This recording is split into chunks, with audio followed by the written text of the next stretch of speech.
This is an easy trick to produce a delicious and very unusual side dish, or just as a flavorful garnish. While you can use this method with quite a few different greens, my two favorites are arugula and BOK choy leaves, just the tender leaves mind you.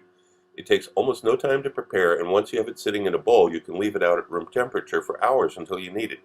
This goes really well with steak, and even better with duck as a side dish, and a very unexpected one at that, being like a dry, crumbly powder on the palate, but rich with flavor.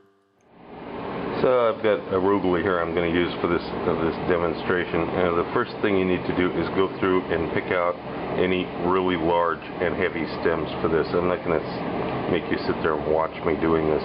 It's a fairly tedious task, but you got to make sure that there's no really big fat stems in here.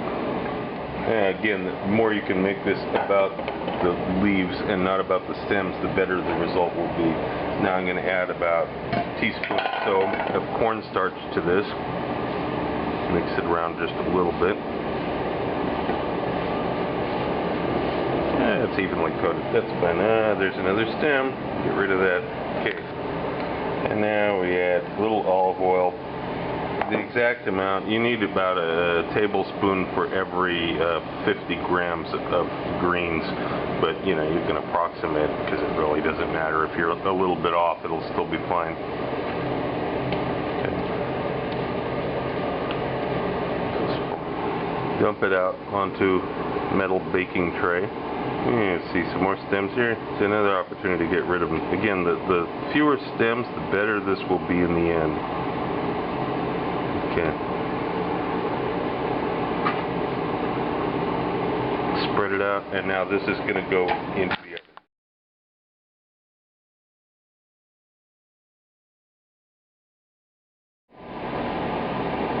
And after about 25-30 minutes, this is what you end up with, something fairly dry. We're going to transfer this to a bowl, and then we add a little salt to it, crush it up a little bit. Very dry right now.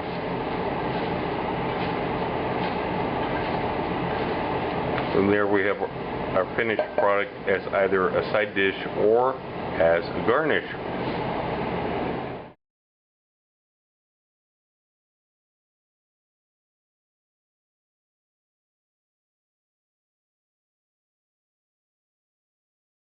I'm very pleased to announce the release of Volume 3, The Focus on Food Chemistry.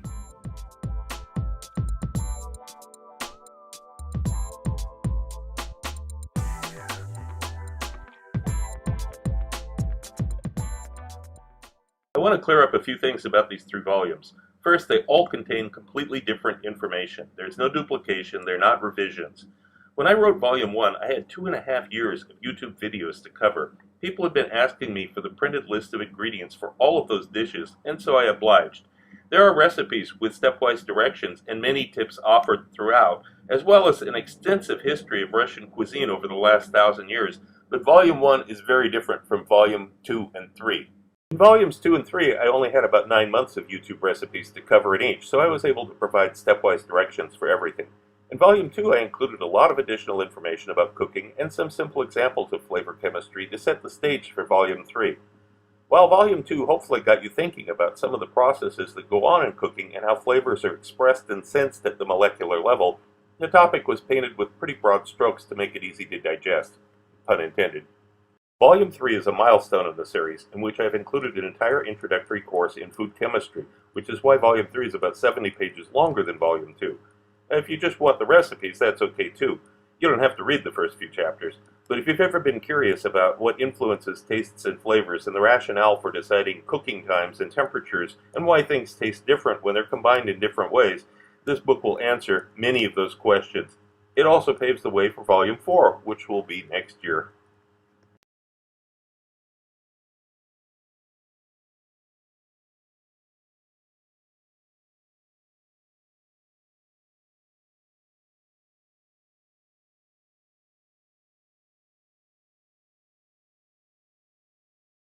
If you want to know more about my adventures as a chef around the world and have some great laughs along the way, be sure to check out the video tour of my book, 40 Years in One Night. It's up on YouTube right now. Click the link.